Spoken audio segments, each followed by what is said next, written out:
এই যে আওয়ামী লীগ ছাত্রলীগ এরা যদি মারাও যায় মৃত্যুবরণ করে এদের যাতে জানাজা অবরণ না হয়, এদের যাতে মাটি দাফন পর্যন্ত যাতে এদেরকে কোনো কেউ না করে, এদের গোসল পর্যন্ত যেন না হয়, এদের লাশ যাই শকুনে খায়।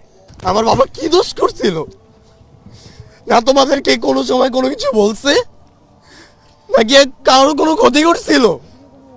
আমার বাবা তো তোমাদেরকে কিছু করেনি।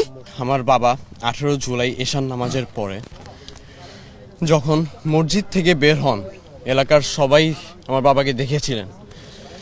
সবাই বলতেছিলেন যে ছাত্রলীগ সৈন্যরা ঘিরে ধরে রেখেছিলেন যাতে আমার বাবা কোনোভাবে বের হতে না পারে। তো তাদের মতে ছিল যে আমার বাবা হয়তো বা জামাতের কোনো বড় কোনো লিডার বা বড় কোনো পর্যায়ে আছেন, হয়তো আমার বাবা এর সাথে জড়িত। একটা জিনিসই বলার থাকবে যে মুসলিম কান্ট্রিতে যদি নামাজ পড়া যদি আপনার দোষ হয়ে থাকে, মসজিদ থেকে বের হনো যদি তাদেরকে জামাত শিবির বলা হয়, তাহলে তো মসজিদ মাদ্রাসায় যারা আছেন তারাও তো সবাই জামাত শিবির, তাদেরকেও তো তাহলে গণহত্যা করা উচিত ছিল। পরবর্তীতে ইনভেস্টিগেশনে জানা যায় যে আমার বাবার লাশ নাকি দক্ষিণ কাজলার টোল প্লাজার সামনে নাকি ফেলে রাখা হয় রক্তাক্ত অবস্থায়। ওখান থেকে নাকি যাত্রাবাড়ি থানা নাকি তাদেরকে আমার বাবার লাশকে নাকি উদ্ধার করে শাহবাগ থানায় নাকি হস্তান্তর করে এবং শাহবাগ থানা নাকি শাহবাগ থেকে আপনার ঢাকা মেডিকেলে হস্তান্তর করে।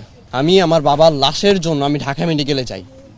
পুলিশ আমার সাথে অনবরত তর্ক বিতর্ক করে। এক পর্যায়ে একজন পুলিশ সে বলে যে আমাকে একটা পুলিশ পারমিশন নিয়ে আসতে ঢাকা মেডিকেলে ঢোকার জন্য। আমি বলি যে আচ্ছা ঠিক আছে, আপনি আমাকে পুলিশ পারমিশন এনে দিলে ঢুকতে দিবেন তো? তিনি বলেন যে হ্যাঁ, আমি তো আমাকে ঢুকতে দিব। আমি আমার থানায় আসি, আমার ওয়ারি থানায় এসে আমি অনেক কষ্ট করে তাদের কাছ থেকে একটি পুলিশ পারমিশন নিই। পুলিশ পারমিশন নিয়ে আমি যখন তাদের কাছে যাই, তুমি তোমার বাবার লাশ এমনিই পাবে। আমি বলি যে আমার বাবার লাশ আছে না কি আছে তা তো আমি জানি না, আপনি কিভাবে বললেন যে আমার বাবার লাশ আছে? তিনি বলতেছে যে এখানে যেহেতু তুমি আসছো, তুমি অবশ্যই তুমি ধারণা করে আসছো যে তোমার বাবার লাশ আছে। আমি বলছি যে অবশ্যই না, আমার বাবা তো এখানে ট্রিটমেন্ট অবস্থাও থাকতে পারে, গুলিবিদ্ধও তো হতে পারে, আপনি কিভাবে বলেন এই কথা? যখন তার সাথে তর্ক বিতর্ক চলতেছে, এক পর্যায়ে তিনি আমার গায়ে হাত তুলেন। আমার দুজন বন্ধুরা ছিল, তারা আমাকে যখন পিছনে ঠেলে নেয়, তারা আমাকে বলে যে পিছন থেকে নাকি দুজন পুলিশ নাকি তাদের রাইফেল নাকি রিলোড করে নিছে আমাকে মারবে বলে। আমার এখনো কনফিডেন্স আছে যে আমি যদি ওই দিন যদি ঢুকতে পারতাম, আমি আমার বাবার লাশ পেতাম। অ্যাটলিস্ট আমি আমার বাবার নিজের লাশটা আমি নিজের হাত থেকে অ্যাটলিস্ট দাফন করতে পারতাম। আমার এখনো মনে আছে ওই পুলিশের সাব ইন্সপেক্টরের নামটা কামরুজ্জামান, আমার তার নামটা এখনো স্পষ্ট মনে আছে। তার সাথে আমার তর্ক বিতর্ক হয়েছিল, আর কোনো উপায় না পাই তখন আমি অনেক কষ্ট করে আমাদের ঢাকা বিশ্ববিদ্যালয়ের ফরহাদ ভাইয়ের সাথে আমি দেখা করি। ফরহাদ ভাইয়ার সাথে আমি পরিচালকের রুমে যাই যখন, তখন আমাকে পরিচালক বলে যে যেহেতু তোমার বাবা, আমি তোমাকে এখন বলে দেই, তবে তুমি এই কথাটা গোপন রাখবে। কিন্তু এখন যে সময়, তার এই কথাটা গোপন রাখার মতো না। তিনি আমাকে বলেন যে 1000-এর উপরে লাশ হবে, তিনি নাকি আঞ্জুমান মফিদুল ইসলামকে দিয়ে দিয়েছে। তারপর যখন আমি আঞ্জুমানে যাই, আঞ্জুমানে যাওয়ার পর ঠিক 2 থেকে 3টা ফাইল যখন উঠায়, তখন আমি আমার বাবার ছবি দেখতে পাই। আমি তখনই তাদেরকে বলি যে এই ছবিটা একটু বের করেন কাইন্ডলি। তারা যখন ছবি বের করে, আমি আমার বাবাকে স্পষ্টভাবে চিনতে পারি। ওই দিন আমার বাবা সাদা পায়জামা, সাদা পাঞ্জাবি, আমার এখনো মনে আছে এই পাঞ্জাবিটা।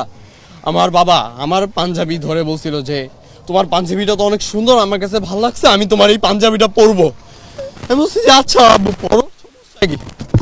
আমার বাবা ওই পাঞ্জাবিটা পরে আমার থেকে বলছে যে আমি তখন আন্দোলনে বের হবো। আমার বাবা বলছে যে বাবা যেখানে যাও সাবধানে দেখো, যদি কোনো ঝামেলা হয় আমাকে বলো। আমার কথা হচ্ছে যে আমার বাবা কি দোষ করছিল না তোমাদেরকে কোনো সময় কোনো কিছু বলছে নাকি কারোর কোনো ক্ষতি করছিল? আমার বাবা তো তোমাদেরকে কিছু করেনি। তোমরা আমাকে মারছো, আমার এখনো মনে আছে। আমি বাসা থেকে বের হওয়া মাত্র আমাকে নিয়ে যাওয়া হয়েছিল। নিয়ে গিয়ে আমার ছাত্রলীগের কিছু নেতা ছিলেন একজন, তিনি আমাকে ওয়ারিতে নিয়ে গিয়ে আমার র্যাঙ্কিং স্টেজের সামনে আমাকে ফেলে রেখে এসেছিলেন। আমার এখনো মনে আছে, আমাকে আধা ঘন্টা যাবত মারতেন, তারপর আমাকে ঠান্ডা কড়কড়া ঠান্ডা মানে আমাকে খাওয়াতেন। এরপরে আবার মারতেন, মারতে মারতে আমি এক পর্যায়ে অজ্ঞান হয়ে যাই। আন্দোলনের আগে যে সময় আমার বাবার সাথে আমার লাস্ট দেখা, তখন আমার বাবা আমার শরীরে দাগ দেখে আমার বাবা আমাকে জড়িয়ে ধরে কান্না করে ফেলছে যে বাবা তুমি কেন যাচ্ছ? আমি বলছি যে বাবা এটা সবার জন্য, আমি একজন ছাত্র, আমার কিছুদিন পর আমি ঢাকা বিশ্ববিদ্যালয়ে যখন অ্যাডমিশন দিতে যাবো, আমি এই কোঠার জন্য যদি বেঁধে যাই, শুধু আমার একার জন্য তো না, এমন হাজারো শত শত ভাইরা আছে যারা কিনা এটার জন্য আমার বেঁধে যাচ্ছে। তো আমি কেন চুপ থাকবো? আমি যদি এটার মধ্যে একজন হই, আমার যে ঠিক আছে তুমি একদম সঠিক কথা বলছো, আমি তোমার সাপোর্টে আছি। শুধুমাত্র এই কারণেই আমার বাবাকে আজ আমি দেখতে পারতেছি না। যদি কোঠা নিয়ে যদি কথা না হতো তাহলেই মনে হয় আমি আমার বাবাকে পেতাম। তবে হ্যাঁ, আমি একটা জিনিস নিয়ে অনেক প্রাউড ফিল করি যে আমার বাবা দেশের জন্য প্রাণ দিচ্ছেন, আমার ভাই আমার দেশের জন্য প্রাণ দিচ্ছেন, আমাদের শত শত আমাদের ভবিষ্যতের জন্য আমাদের প্রাণ দিচ্ছেন। এবং এই ফ্যাসিস্ট সরকার, তাকে আল্লাহ আদৌ পর্যন্ত ক্ষমা করবে কিনা তার কোনো নিশ্চয়তা নেই। আমি চাই এই যে আওয়ামী লীগ, ছাত্রলীগ, এটা যদি মারাও যায়, মৃত্যুবরণ করে, এদের যাতে জানাজা অপহরণ না হয়, এদের যাতে মাটি দাফন পর্যন্ত যাতে এদেরকে কোনো কেউ না করে, এদের গোসল পর্যন্ত যেন না হয়, এদের লাশ যাতে শকুনে খায়। এটা শুধু শুধু মুখ থেকে কারো আসে না, কতটা মানুষ কষ্ট পেলে এইসব কথা বলে। একটা মানুষকে কিভাবে নির্মমভাবে হত্যা করে তা আল্লাহ মাবুদি ভালো জানে, আর তারাই ভালো জানে। তারা তো পশুর থেকেও আমার কাছে অধম। এবং যারা ছাত্র সমন্বয়ক আছেন, তাদের কাছে আমার একটাই দাবি থাকবে যে আমরা যারা শহীদ পরিবারের যারা লোকজন আছে, যারা শহীদ, আমাদের কাছে এখনো আমার কিছু ভাইয়েরা আছে, তারা এখনো আহত আছেন, তাদেরকে খোঁজ নেওয়া। সরকারের কাছে আমার দাবি থাকবে তাদেরকে একটু খোঁজ নেওয়া। তাদের অনেকেই আছেন যারা নিজের মেয়েকেও খুঁজে পাচ্ছেন না।